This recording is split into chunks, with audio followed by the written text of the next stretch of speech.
Okay, let's dive into this. Can Lionel Messi finally beat England after never facing them once in his entire career?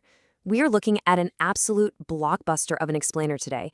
We've got the defending champions going up against an England squad that's desperately trying to end a staggering 60-year World Cup final drought. First meeting in 24 years, a place in the final on the line. Here's the full breakdown of Argentina versus England. So I really want you to take a second and just process this staggering fact. In his entire illustrious career, Lionel Messi has never faced England. Not even once. It's crazy, right?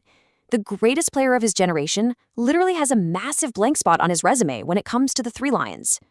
The big question is, can he finally conquer them on the biggest stage of all? And wow, this number right here just amplifies the tension even more. 24. It has been 24 long years since these two footballing powerhouses clashed at a World Cup.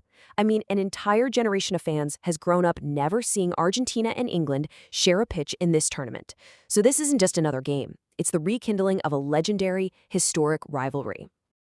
All right, part one, the road to semifinals. Are they actually playing well right now or just surviving?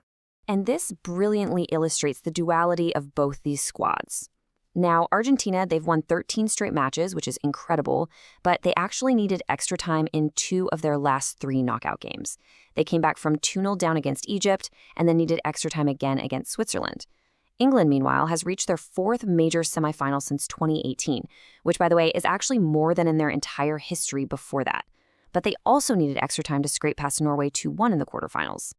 Moving on to part 2, the key tactical battle. Who actually decides this game? Just look at the ridiculous offensive output on display here. On one side, you've got Messi at 39 years old. 39. And he is still delivering at an unbelievable level with 8 goals, which ties him for the tournament high with Kylian Mbappe. But then, going right up against him is the absolute two-headed monster of Harry Kane and Jude Bellingham. They've each scored 6 goals so far. To put that into perspective, this is a monumental, historic stat. It is literally the first time in World Cup history that 2 players from the same country have hit that mark in a single tournament. But, goals don't just happen out of nowhere. They're engineered in the midfield. Tactically speaking, you can absolutely expect Messi to do what he does best at this stage in his career, which is dropping deep to pull the strings. He's going to be threading those killer passes between Enzo Fernandez and Alexis McAllister, trying to unlock the defense. England's direct counter to this, Declan Rice and Kobbie Mainoo. They've got the monumental task of acting as the ultimate defensive shield, constantly pressing and just trying to choke off that supply line to Messi. Which brings us to part 3, history of the rivalry. Does the past even matter here? Well, this is actually the 6th World Cup meeting between them, and England currently leads 3-2 all time.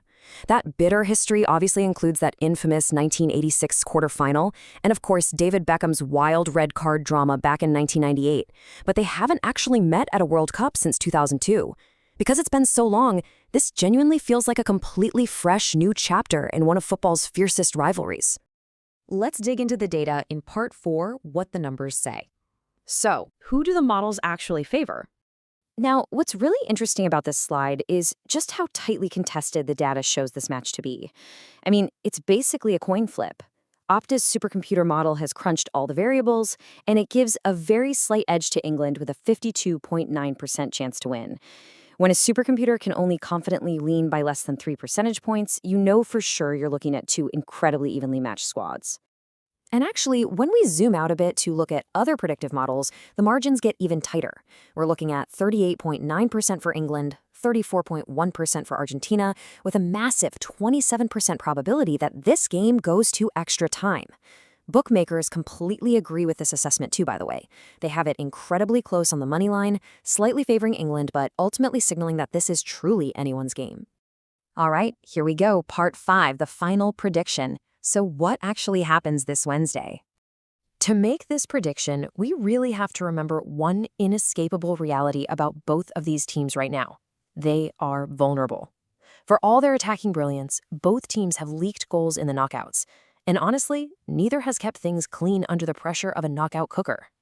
So expect goals, and definitely expect some chaos. So the crucial point is that this game is just too close, and the attacks are way too potent for this to end cleanly in 90 minutes. My call? This one goes to extra time again. I completely expect a fiercely fought 2-2 tie after 90 minutes, with England finally breaking through and edging it out 3-2 in extra time. But hey, that's just the data and my own analysis talking. So what's your prediction for this explainer's monumental clash? Does Messi finally get past England, or does England reach their first final since 1966? I want you to drop your exact score prediction down in the comments. Make sure to hit that like button, subscribe, and I'll see you right back here before kickoff.